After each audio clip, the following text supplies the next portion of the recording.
August of 1998, Boone County, Nebraska. The air was thick with the coming harvest, a palpable weight of dust and diesel and drying corn husks. It was a smell of money, of relief, of a year's work coming due. The combines were getting their final checks, the grain carts were greased, the radios in every tractor cab were tuned to the market reports from Omaha, the numbers recited like a secular rosary. Corn at $2.52 a bushel, soybeans at $6.84. Prices were good, prices were strong. The men of the county felt it in their bones. This would be a good year. A year to pay down the note on the new planter. A year to maybe take a vacation, somewhere south when the snows came. A year to breathe.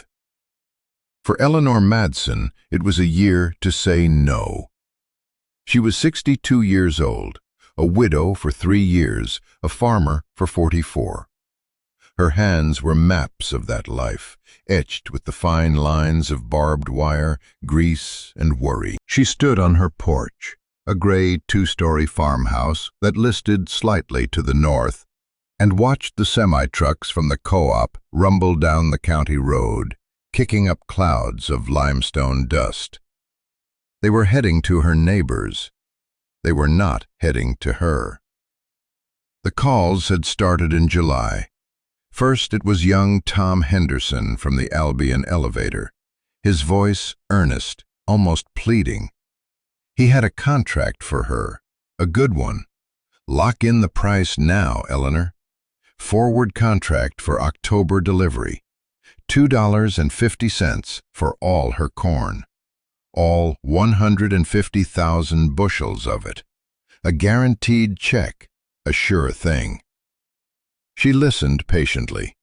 She heard the clicking of the keyboard in the background, the shouts of other men making other deals.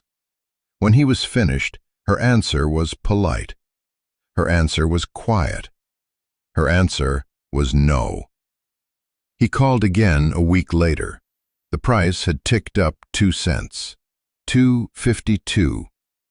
He spoke of market volatility, of South American weather patterns, of the Asian financial crisis. He used the words risk, exposure, downside. He painted a picture of a world where prices could fall off a cliff overnight. He was trying to help her. He was trying to protect her. That's what he said. That's what he believed. She thanked him for his concern. The answer was still no. Then came the letters. Thick envelopes with the logos of Archer Daniels Midland, of Cargill, of ConAgra. They arrived in her mailbox, wedged between the utility bills and the farm journal. They offered hedge-to-arrive contracts, basis contracts, futures options. They were filled with complex charts and reassuring corporate letterhead. They represented the entire architecture of the modern grain trade, a global system of immense power and complexity, designed to move food from her fields to the world. They were offering her a place in that system.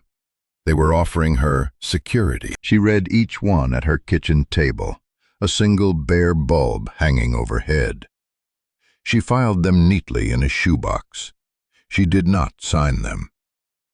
The final offer came by way of a personal visit. Mr. Harris, the regional manager for the co-op, a man whose family had banked with Eleanor's family for 3 generations. He drove his clean Ford F-150 down her long gravel lane, careful to avoid the potholes. He wore a starched shirt and pressed jeans, an outfit for visiting, not for working. He sat in her parlor on a horsehair sofa that had belonged to her grandmother, and held his hat in his lap. He did not talk about bushels or cents. He talked about her late husband, Carl. He talked about how Carl had been a smart man, a good farmer, how Carl always knew when to sell. He implied, gently, that perhaps this was all too much for her now, that running a 2,000-acre operation was a young man's game, a man's game. He said he was worried.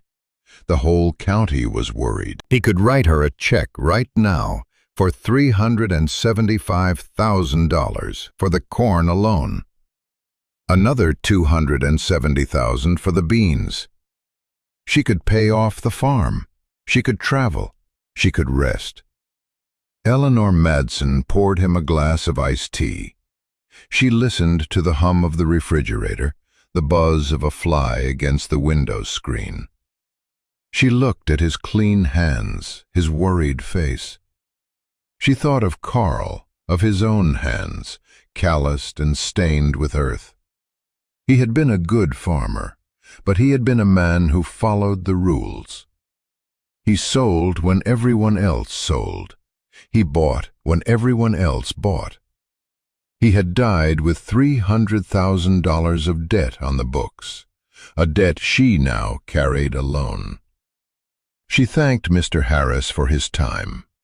She told him her grain was not for sale. Not today. The word spread. It spread from the co-op office, carried on whispers and headshakes. It spread from the corner cafe, over plates of fried eggs and weak coffee. It spread from the John Deere dealership, where men in seed corn hats gathered to talk shop and swap lies. It spread from the pews of the St. John's Lutheran Church, a low murmur after the final hymn. Eleanor Madsen was holding out. At first, the talk was rooted in a kind of grudging respect. She was trying to squeeze a few more cents out of the market, playing hardball. Good for her. They'd all thought about doing it. But then harvest began, and the combines roared to life across the county, and the trucks started rolling, and the checks started clearing. The men sold their grain. It was the rhythm of the year, the culmination of everything. You plant, you grow, you harvest, you sell. It was the catechism of their lives. But Eleanor's bins remained shut. Her two big Butler bins, each holding 75,000 bushels, stood like silver sentinels at the edge of her property. Her four smaller Sukup bins, full of soybeans, gleamed in the autumn sun. The aeration fans were running, a low, constant hum that could be heard from the road. She was spending money on electricity to keep the grain cool, to keep the moisture level at a perfect 15%. She was spending money to hold what everyone else was desperate to sell. The talk shifted. The grudging respect curdled into confusion, then into pity, then into a quiet, communal ridicule. They had one word for it, a simple, sad, all-encompassing explanation: grief. Carl's death had hit her hard. Everyone knew that. They had been married for 41 years. They had built the farm from a quarter section of hard-scrabble pasture into a 2,000-acre powerhouse. His heart had given out on a Tuesday in May, right in the middle of planting.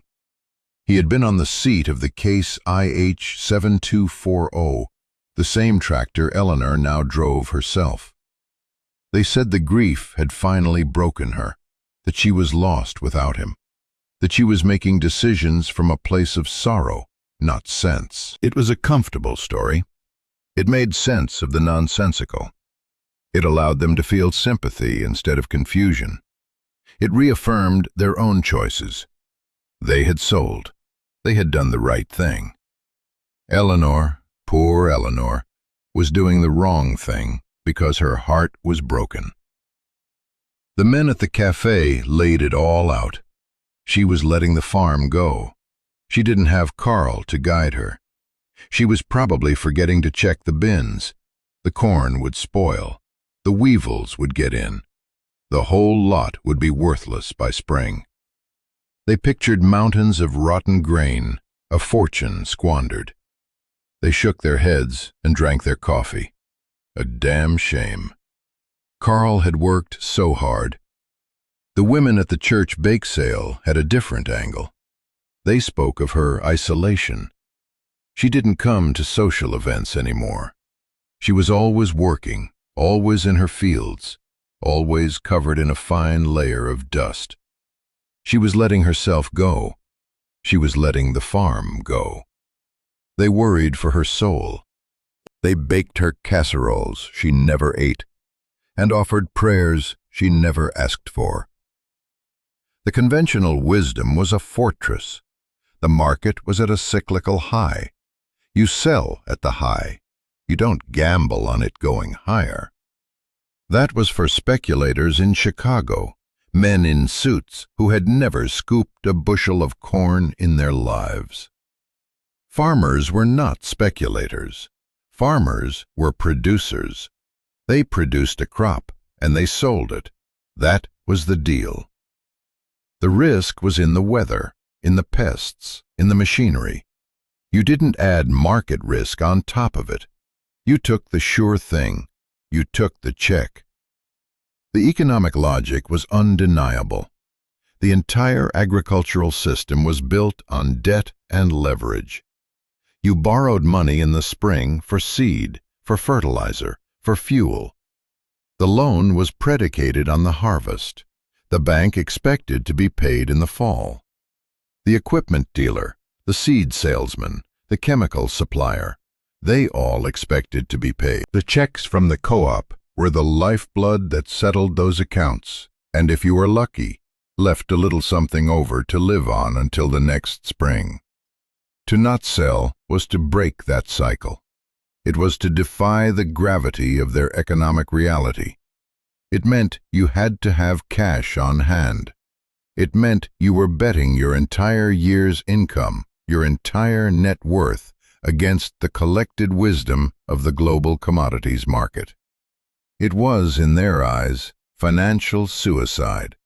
And so the narrative was set.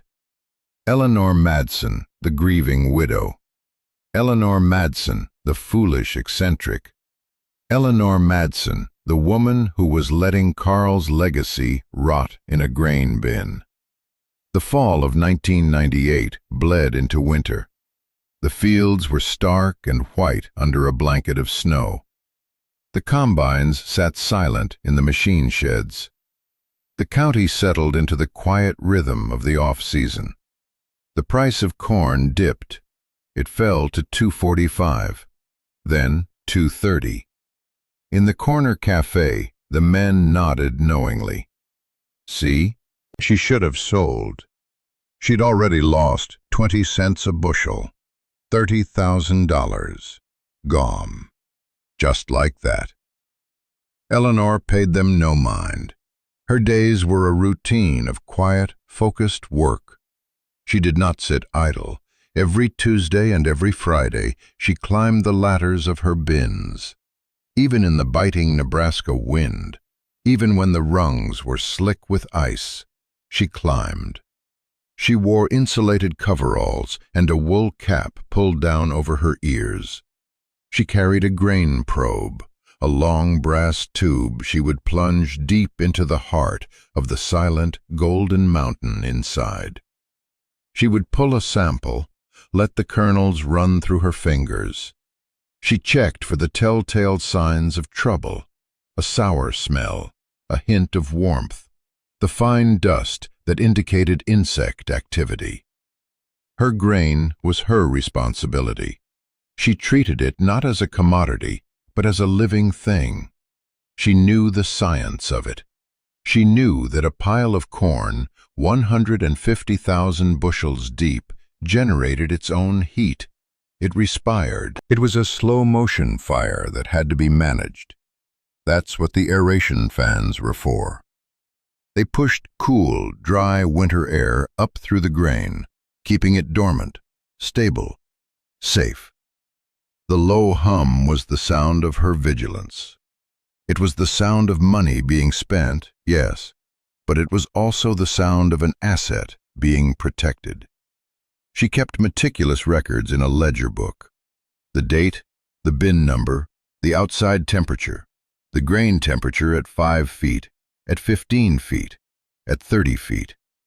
The moisture content, measured with a digital meter. The hours run on each fan. The cost of the electricity.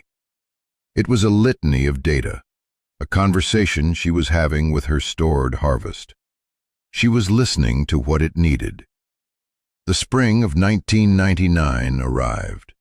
The snow melted, turning the fields to mud. The talk of Eleanor's folly had faded into the background, replaced by the more immediate concerns of planting. The price of seed was up. The price of diesel was up. The men signed their loan papers at the bank, their jaws tight. They drove their tractors into the fields, the same fields they had harvested less than 6 months before. The cycle began again. Corn prices languished. All through the summer of '99, they hovered around $2.20. The men who had sold to Eleanor at $2.52 felt like geniuses. They had timed the market perfectly. They slapped each other on the back at the co-op. They felt sorry for Eleanor. She had missed her chance. She was now 30 cents in the hole on every bushel.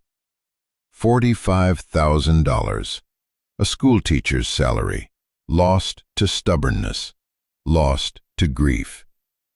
That harvest in the fall of '99 was a wet one. It rained through most of October. The corn came out of the fields heavy, high in moisture. The lines at the elevator were miles long. The propane dryers ran 24 hours a day, trying to get the corn down to a safe storage moisture. The co-op charged a steep drying fee. Men grumbled as they watched their profits burn away in blue flames. Eleanor's harvest was different. She watched the weather reports not just for the day, but for the week. She waited. She let her corn stand in the field, drying naturally on the stalk as a cold, dry wind blew in from the northwest. She harvested 2 weeks later than anyone else. Her corn went into the bins at 16% moisture, almost perfect. She only needed to run her fans, using the dry autumn air to bring it down to a stable 15. She saved thousands in drying costs. No one noticed.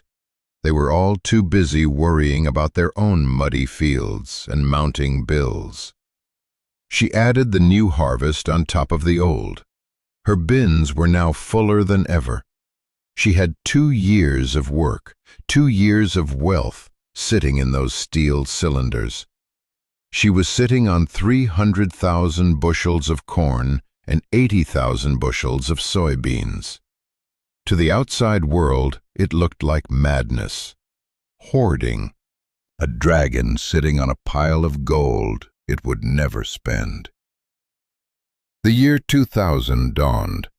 The world had not ended with Y2K. The stock market, however, was about to. The dot-com bubble, which had seemed so distant, so irrelevant to the concerns of Boone County, Nebraska, began to hiss and deflate. Technology stocks, once the darlings of Wall Street, collapsed. The ensuing recession rippled outwards. Demand for everything slowed. Global trade contracted. And the price of corn fell with it. It hit $1.90, then $1.85. It bottomed out at $1.76 a bushel in the summer of 2000. The mood in the county was grim.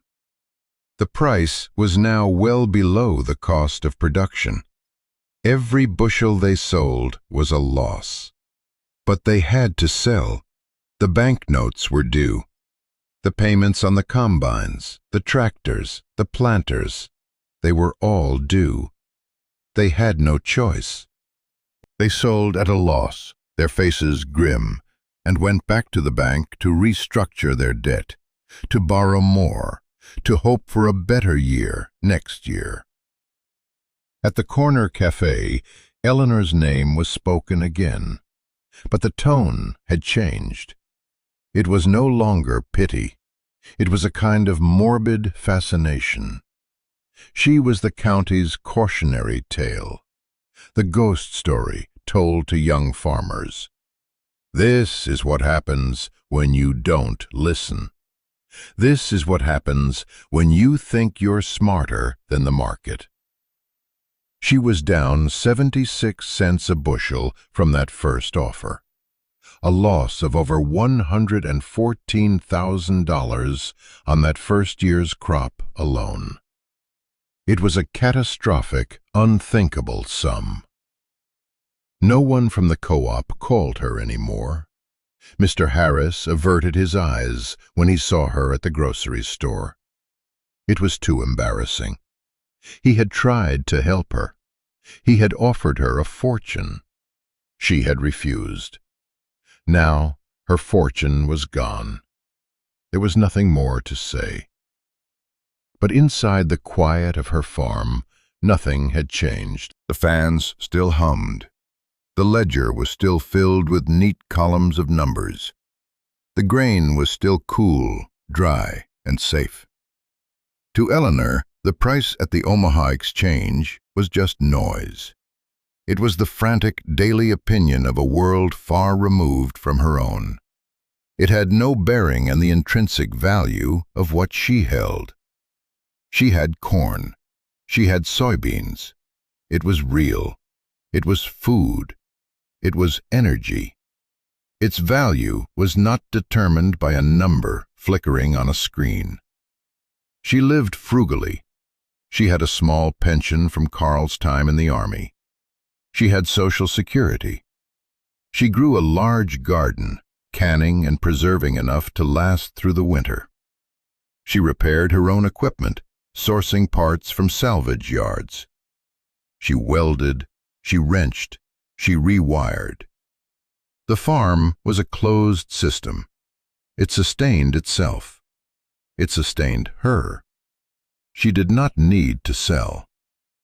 The years from 2001 to 2004 were a long, slow grind. The agricultural economy was in a deep slump. Prices stayed low. Debt loads grew. A few farms in the county went under. The for sale signs went up, stark against the green fields.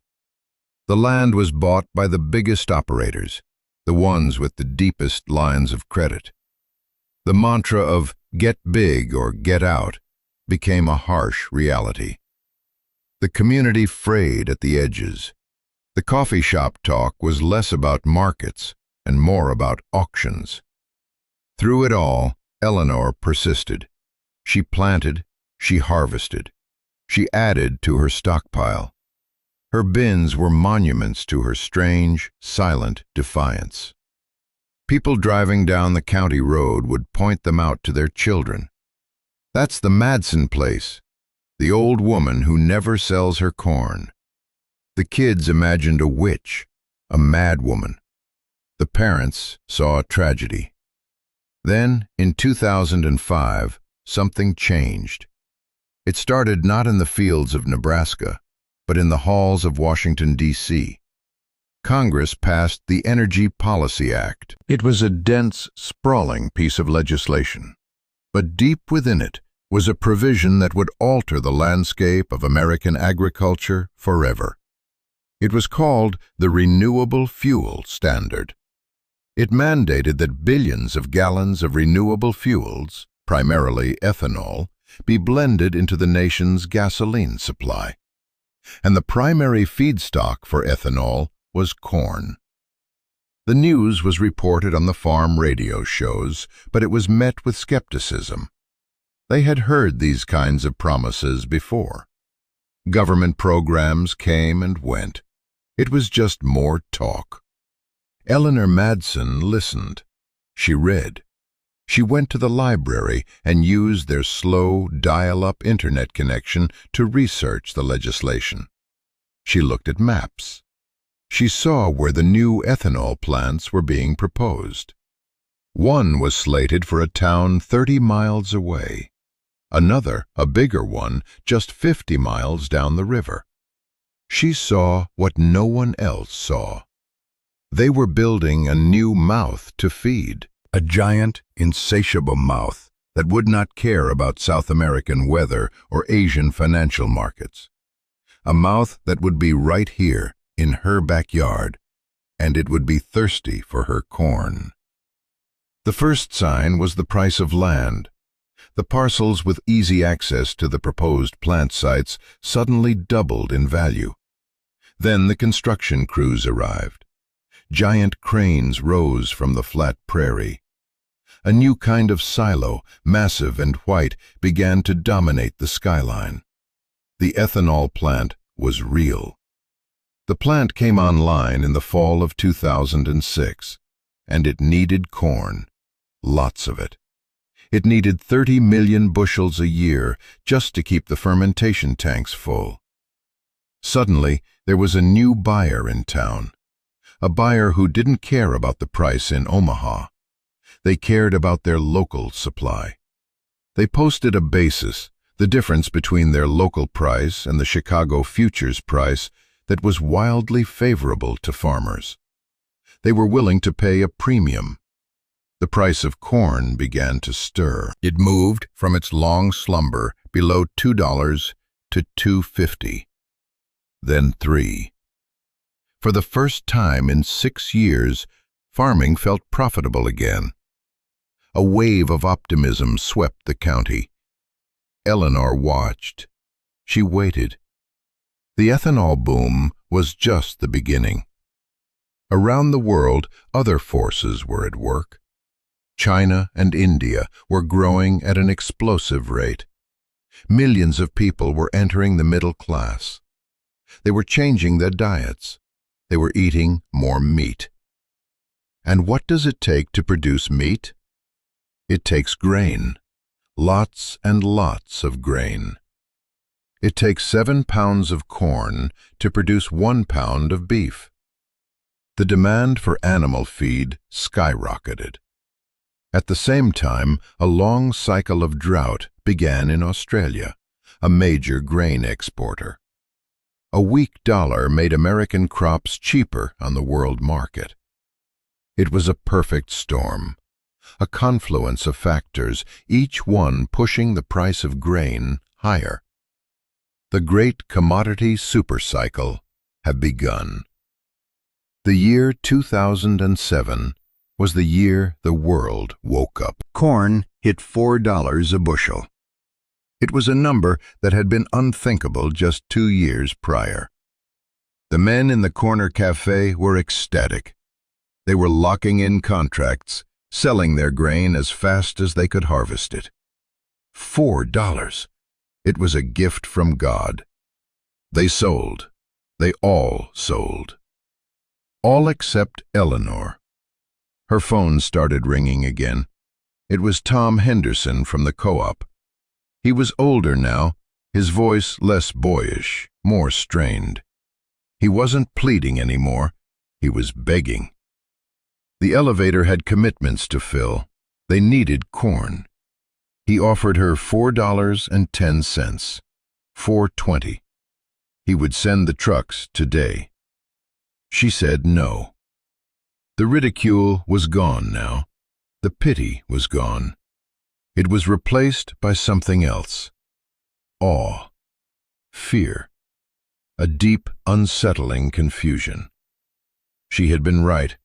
They had all been wrong. They had sold at $2.50 while she held. Now the price was $4, and she was still holding. It didn't make any sense.